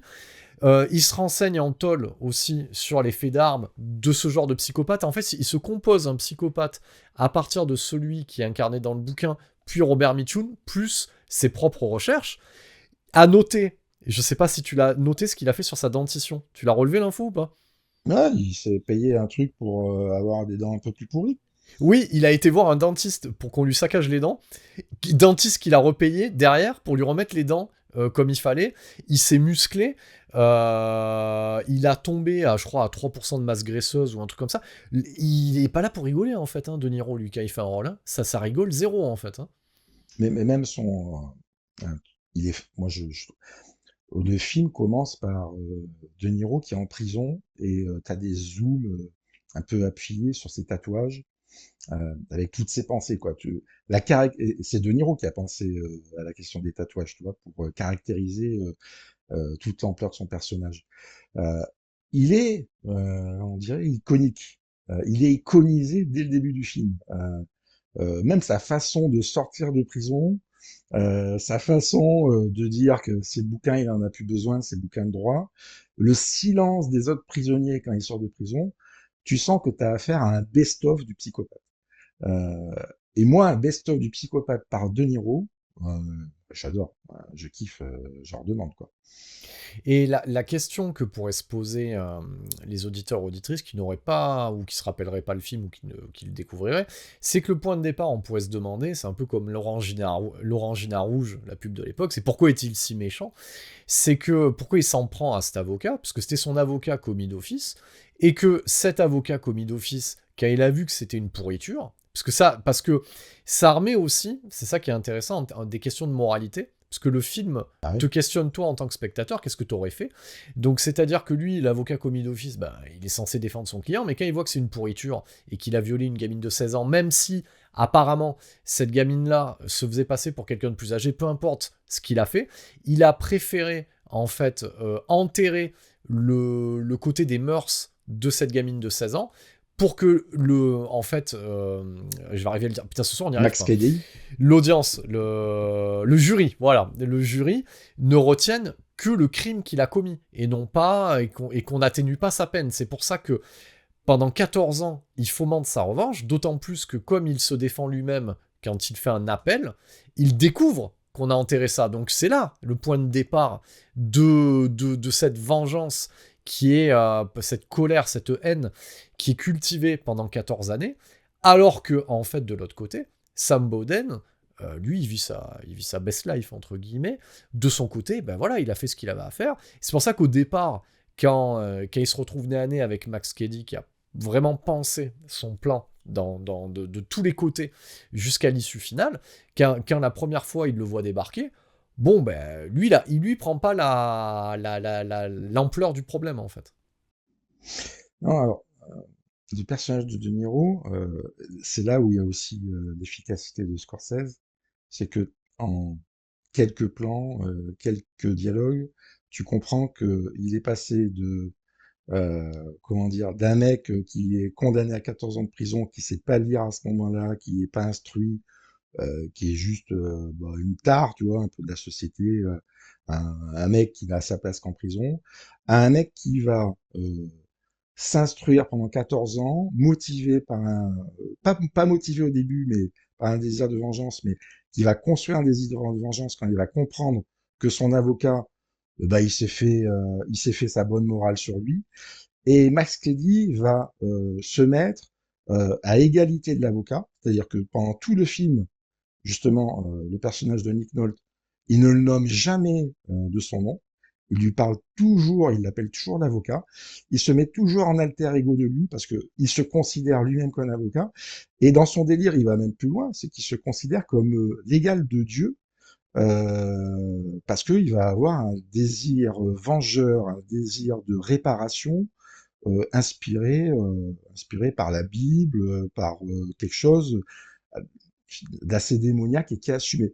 C'est-à-dire que euh, ce qui va être intéressant dans ce film-là, c'est que De Niro, c'est un personnage qui s'assume totalement dans ce qu'il est devenu par la prison, par l'esprit de vengeance, par l'instruction qu'il a pris, que ce soit l'instruction au niveau du droit et l'instruction au niveau de la Bible et de la croyance. Tandis que pendant tout ce temps-là, Nick Nolte, au moment où lui se paye une bonne morale d'avocat en cachant les preuves contre De Niro, eh ben, il va avoir sa petite vie de famille, il va monter dans un confort, dans une reconnaissance sociale, mais ça cache beaucoup d'ombre aussi dans sa vie de couple. Et quand le film commence, on retrouve Nick Nolte, finalement, qui a déménagé, qui a forcé sa famille à déménager pour couvrir un scandale d'adultère au sein de son couple. Lui, on le voit en tant qu'avocat, avec sa bonne morale, avec comment dire, une sorte d'appropriation du droit à sa façon.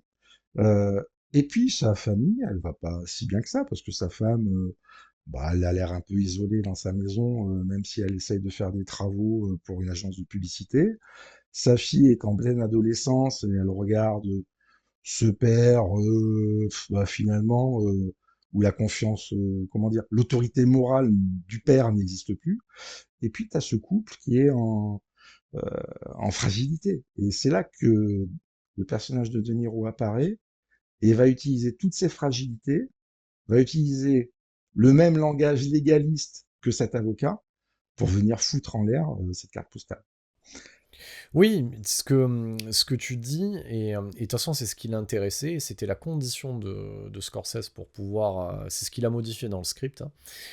C'était sa condition. Dans le script, au départ, c'est une famille heureuse. C'est assez manichéen.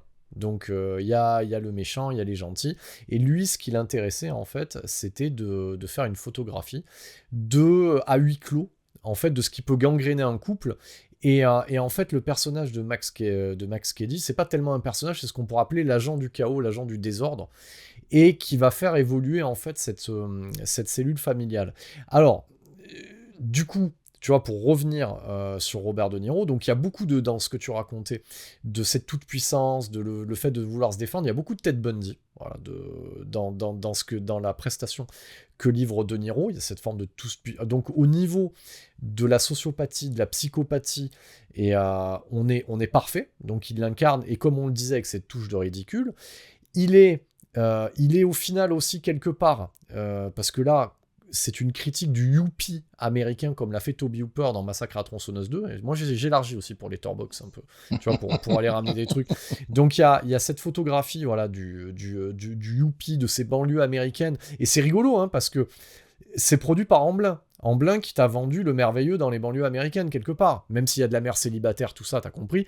Il y avait quand même ce côté qui a fait rêver un peu tous les gosses dans les quartiers. Donc là, t'as un autre côté du quartier, voilà, qui est la vision de Scorsese, et pour là, le contrat est réussi.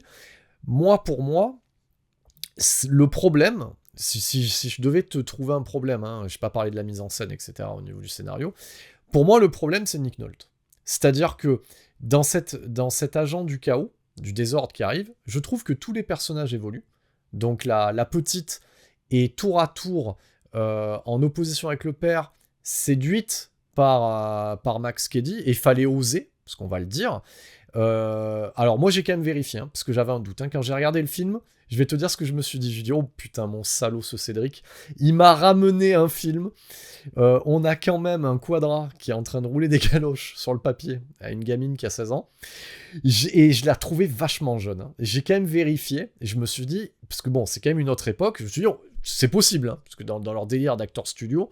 Et bon, ça, elle a tout juste 18 ans, mais quand même, c'est quand même un truc sur le papier. Fallait avoir les couilles. Donc tous les personnages évoluent, que ça soit la petite, la femme aussi évolue. Donc c'est-à-dire quand tu la vois un petit peu, tu comprends qu'elle bosse un peu dans la communication, le marketing, tu vois, dans la pub. Femme un peu indépendante, on comprend qu'il y a quand même un passif et qu'elle vit avec la tromperie de son mari et qu'elle est pas tranquille, et que c'est lui qui le maintient dans le truc, pour devenir, in fine, dans le dernier tiers, une pseudo-femme forte. Voilà, donc il y a des évolutions. La petite, pareil, hein, elle se met en opposition avec Max Cady. Putain, Nick Nolte, il y a zéro évolution. Je suis désolé, je l'ai regardé très attentivement. Le personnage, alors c'est peut-être voulu, hein, et on va dire le terme, on voit bien la vision de Martin Scorsese, c'est un couard, donc c'est un poltron.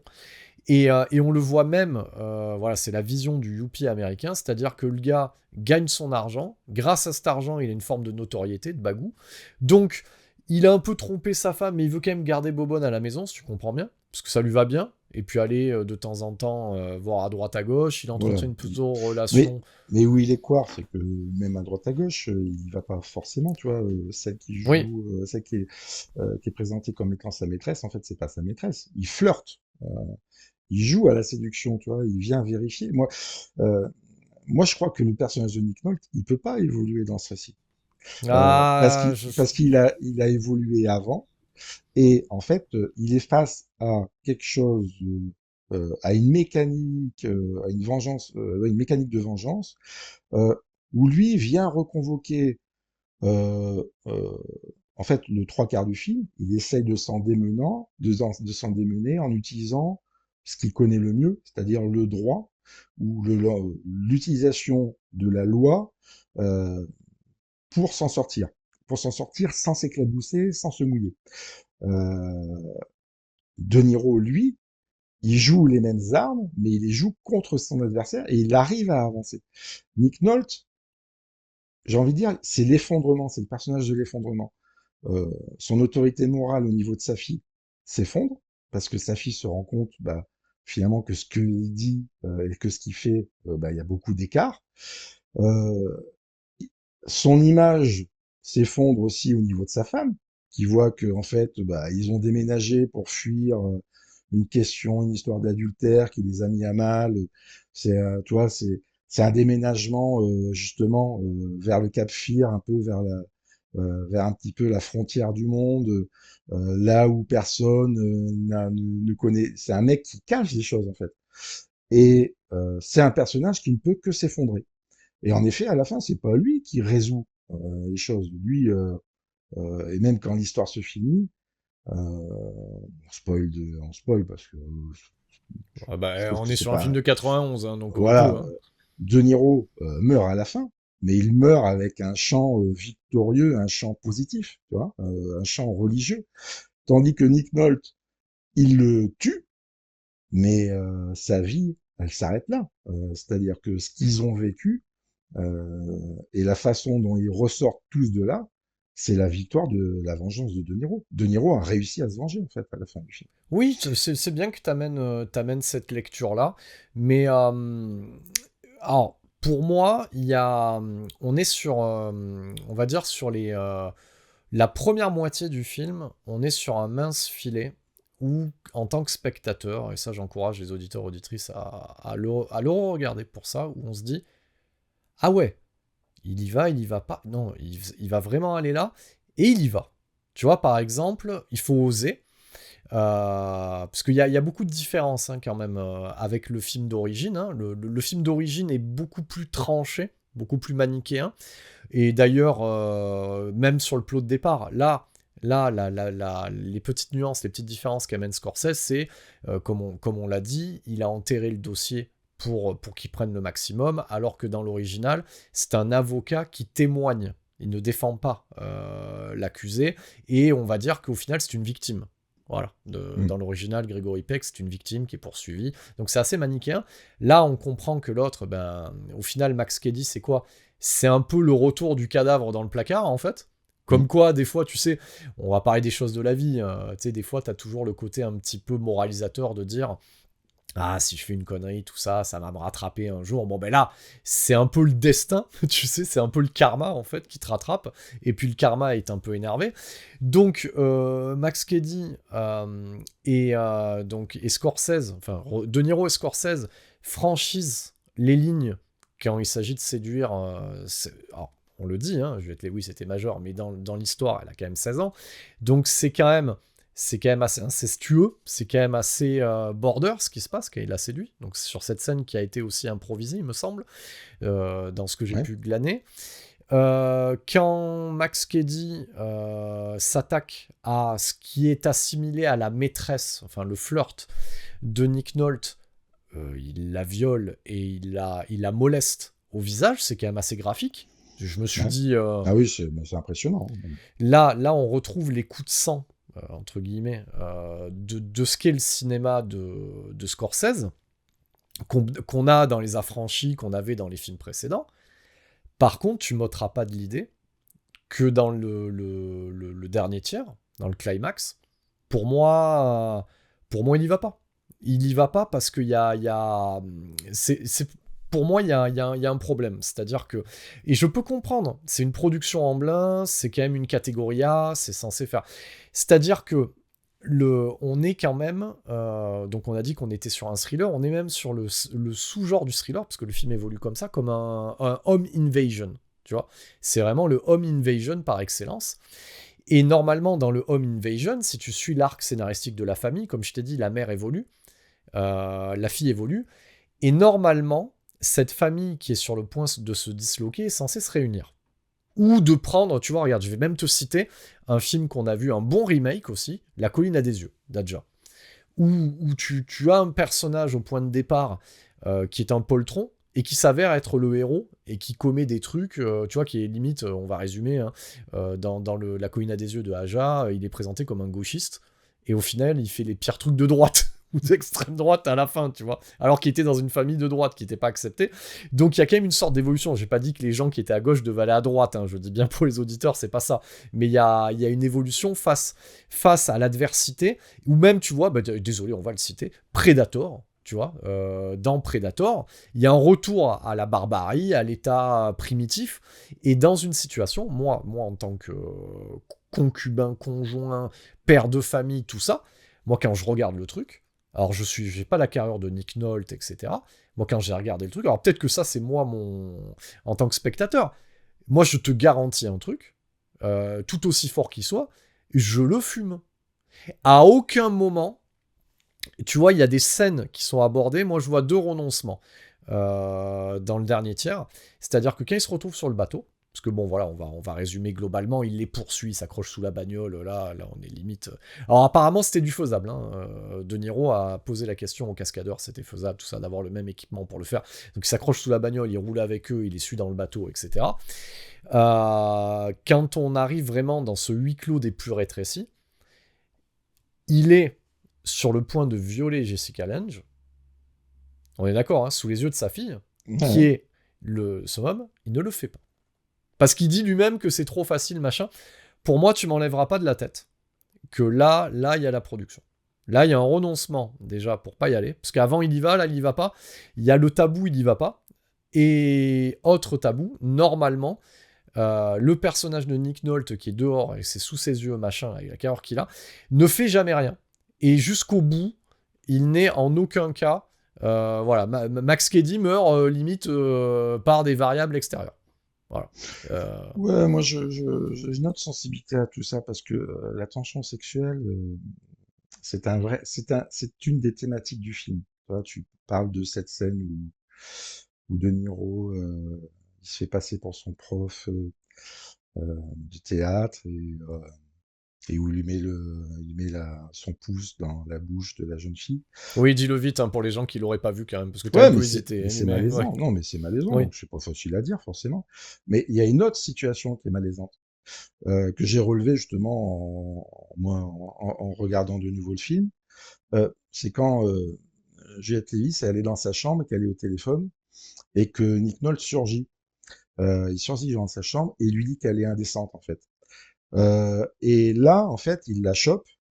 Il demande si le personnage de Niro l'a touché parce qu'il comprend elle a rencontré Max Cady. Il lui demande si elle l'a touché et il la sexualise lui là en tant que père. Et même il l'attrape, il la bâillonne. Tu vois, c'est-à-dire que là il y a de la tension sexuelle aussi et incestueuse. Euh, Parce que cette adolescente, tout le monde la sexualise à un moment dans cette histoire-là. Et moi je crois qu'à la fin, euh, il y a un autre petit point. Nick Nolte, il n'a pas la carrure qu'il a habituellement dans les autres films. Il est beaucoup plus mince, beaucoup plus rincé que d'habitude. C'est pas la masse qu'on a l'habitude de voir. Et à la fin, quand en fait, euh, il menace de violer la mère de famille, la fille, et de faire ça avec le personnage de Nick Nolte, qui finalement ne peut plus bouger, il est ligoté au sol. Et il est en situation d'impuissance. Et ça fait partie de sa vengeance. C'est-à-dire ça, c'est la vengeance symbolique. Et même à un moment, il peut le frapper, il peut le tuer. Et il le fait pas parce que s'il tue Nick Nolte, il n'a plus la possibilité de se venger. C'est-à-dire que le personnage de Max Cady, il ne vit plus que pour se venger. Il n'a pas d'autre raison d'être euh, que euh, que ce dessin-là. Donc il peut pas le tuer. Et il ne peut que mourir. Tu vois, et c'est pour ça qu'il meurt avec une sorte de joie, de contentement, de satisfaction. Et moi, je crois que l'impuissance de Nick Nolte, elle fait partie du récit. Tu vois. Elle fait vraiment partie du truc.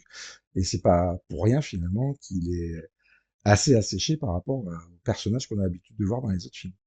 Donc tu vois, on a voilà, pas la même sensibilité. Mais en tout cas, moi, je l'accueille vraiment pour ce qu'il est. Je crois pas qu'il évite le sujet en fait.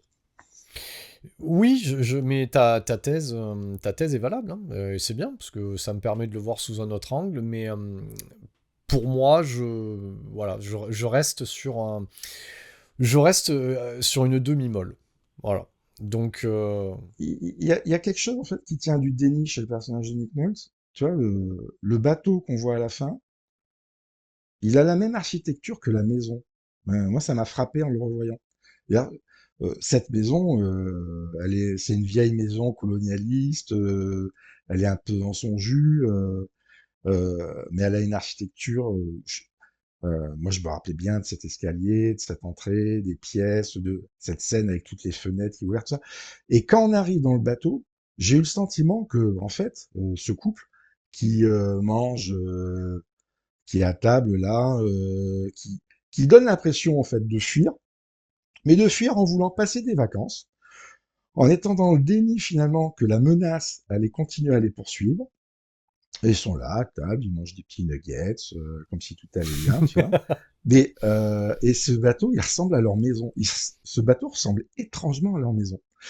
Voilà. Et pour moi, c'est un couple qui n'arrive pas à répondre à la menace.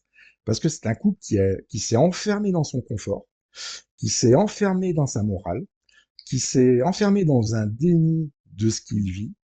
Et Max Kelly, euh, tu le disais tout à l'heure, c'est un personnage fonction. Hein, il vient mettre un stop à tout ça. Et le symptôme de ce malaise, c'est cette gamine en fait. Cette gamine, elle est pas ambiguë, elle est pas malsaine, elle est même pas au courant de finalement de que ce personnage de Max Kelly, c'est un prédateur sexuel. Parce que la vérité ne lui est jamais révélée. Elle réagit à la fin, elle défend sa mère. C'est elle finalement qui arrive à peu près à lui, comment dire, à initier une violence sur le personnage de De Niro. Donc c'est elle le personnage le plus actif de l'histoire. Les autres subissent et sont un peu statiques. Mais je crois que ça fait partie totalement des thématiques que Scorsese il a envie d'amener. Oui, oui, et je pense qu'on invitera les auditeurs, du coup, à la sortie de cet épisode, après l'écoute, les auditeurs auditrices, à témoigner s'ils sont plutôt Team Cédric ou Team Eddy sur ce coup-là. Moi, pour ma part, on est sur quand même une excellente proposition. On aurait pu être dans le chef-d'œuvre si on avait été jusqu'au boutiste, façon La Dernière Maison sur la Gauche ou autre, mais en même temps, c'est un film de studio, donc j'ai envie de dire que chez Amblin, au pays des Goonies, on a mis un peu de malaisant sur ce coup-là. Et si on regarde bien, donc budget de 35, c'est un gros succès, parce que ça en rapporte quasiment 200 millions de dollars au box-office. Donc pour être exact, 182. Et que ça permet aussi à Scorsese de... Parce que même s'il avait tenté déjà des incartades extérieures, hein, parce que la comédie musicale, tu vois par exemple, bon, même si ça a été un film polémique, La Dernière Tentation du Christ, ça permet aussi de rassurer un petit peu les studios sur sa capacité, tout en gardant son style un peu vénéneux, parce que, voilà, j'en ai pas parlé, t'as parlé des crash zoom au début, il sort toute la panoplie, donc la caméra, on a quand même un Scorsese des grands moments en termes de mise en scène, de découpage, et j'ai quand même noté, parce que ça m'a fait sourire, un gimmick un peu années 80, qu'avait déjà testé Michael Mann dans Manhunter, et que nous avons eu, toi et moi, sur nos caméras 8 mm de l'époque, cette espèce de vision de nuit, de night shot, qu'il utilise un peu de temps en temps, à tort et à travers. Je sais pas si tu vois un peu ce genre de plan.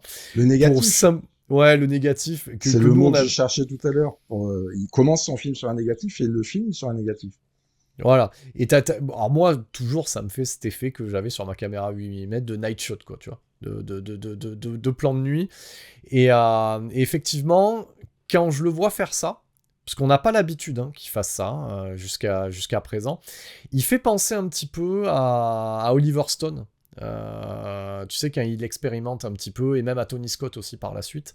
Donc il y a quand même à saluer, sur un gros budget, une volonté de briser un peu les tabous, d'aller bousculer un petit peu les codes de ce qui est attendu au cinéma, en tout cas pour un budget tel que celui-ci, et une production Spielberg, où même si Spielberg, entre guillemets, c'était l'ami des réalisateurs quand il produisait, ça restait quand même un producteur, on peut se rappeler l'histoire de Poltergeist, voilà, qui est connu pour ça, où c'est Spielberg qui repasse un peu derrière, parce que bon, c'est un petit peu trop violent et un petit peu trop glauque, mais en tout cas, l'effort est à saluer, et bizarrement, parce que du coup, je me suis posé la question, quand tu vois, on parle de l'héritage, c'est quand même un film qui aurait pu être remaké de nouveau et qui l'a pas été, pour une fois. Ouais, bon, ça veut pas dire qu'il est pas dans les tuyaux. Hein. Moi, je le vois bien revenir. Hein. On est dans une tendance de nouveau de psychopathes ici et là. Tu vois, c'est le mythe de l'ogre en ce moment qui fonctionne bien dans les nouvelles productions. L'ogre, c'est la peur de l'autre, la peur du voisin. Donc, il pourrait très bien ressurgir. Après, bon voilà, faut venir derrière Robert Mitchum, faut venir derrière Robert De Niro, quel Robert va arriver, quoi. Quel Robert va reprendre ce personnage et en faire quelque chose d'autre. Robert Rodriguez. Non mais effectivement c'est et puis à noter, enfin moi en tout cas l'écran Blu-ray qui m'a servi, c'est l'édition de base Universal. Les Nerfs à vif, ça a toujours été un film qui se trouve facilement, et même sur une édition de base c'est pas radin, hein, parce que le making of est assez intéressant. Moi c'est une édition de 2011. T'as des images de l'époque, t'as des images qui ont été retournées pour 2011, il est assez conséquent, t'as un peu toutes les infos, je veux dire, c'est propre, hein. Bon, t'as pas de commentaires audio, mais bon, à la rigueur, j'ai envie de te dire, les commentaires audio, c'est propre à chacun, il y en a qui sont très bien, mais c'est pas le genre de truc que t'écoutes vraiment directement en bonus. Puis là, le making-of porte l'essentiel de ce qu'ils ont à en dire, je pense aussi.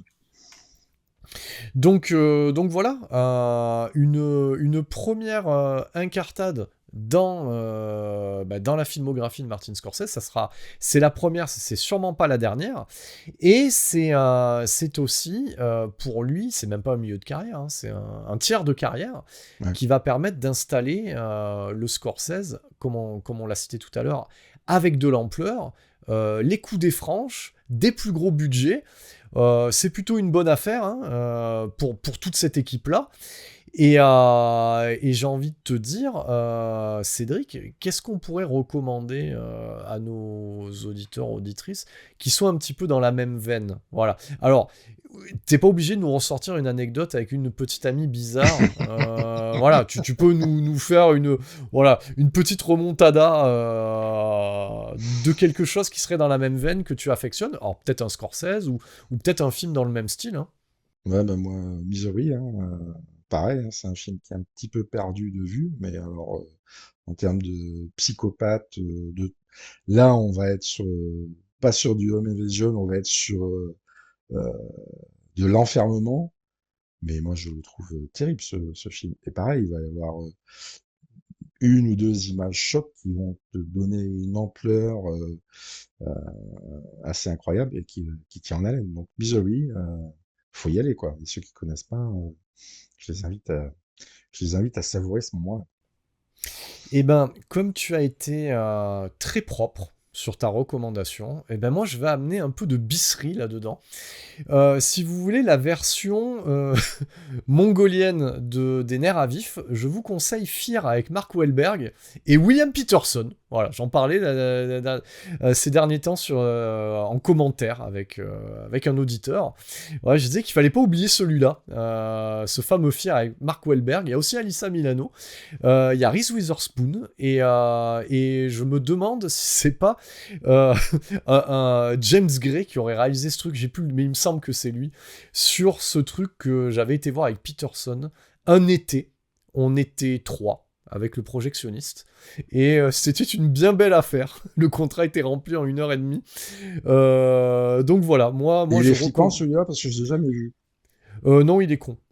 Mais on y passe de bons instants. Non, il est con comme la lune. Mais quand je te dis, c'est vraiment la version mongolienne, hein, des Nerfs à vif. T'es sûr qu'il n'y aura pas d'Oscar. L'équipe derrière n'a pas d'Oscar. Ça ne cherche pas non plus l'Oscar. Et t'as Marky Mark dedans. De James Foley. Tu vois, il y avait James. Tu vois, j'ai dit James Gray, mon Dieu. Je dois me jeter des cailloux.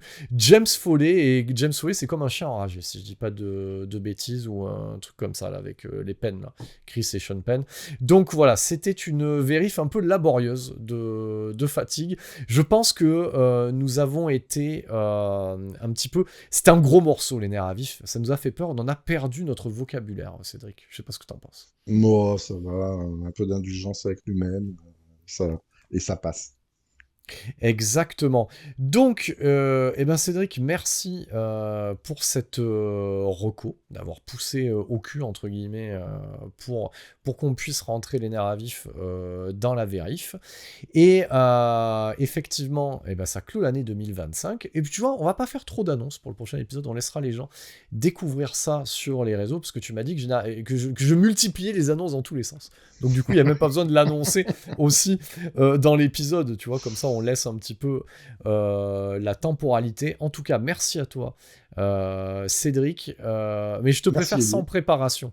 T'étais encore meilleur quand tu prépares pas. Voilà. Bon, bah écoute, hein, on va faire du freestyle. Alors. Non, je plaisante. T'es aussi bon quand tu prépares et quand tu prépares pas. Merci à toi, Cédric, pour d'avoir poussé au cul pour mettre les nerfs à vif dans la vérif. Et on n'oublie pas, comme à notre habitude, notre créneau à nous, c'est le cinéma de genre bordel. Merci pour votre écoute. Nous vous redonnons maintenant le contrôle de votre appareil de télévision jusqu'à la prochaine émission de Septième dimension en mode podcast.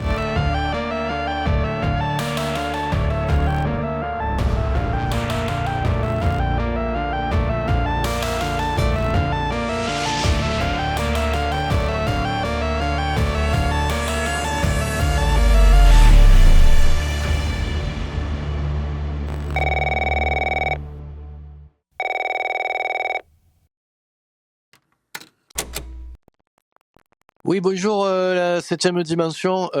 Alors, moi, j'écoute un peu votre podcast, et ce qui est un peu difficile, c'est que quand vous parlez d'un film, il faut l'acheter. Voilà, alors que moi, je suis sur des plateformes de streaming et je les trouve pas, les films. Mais par contre, je soutiens un petit peu la démarche. Et d'ailleurs, j'ai pas trop bien compris, c'est septième division ou septième dimension? Merci, les gars.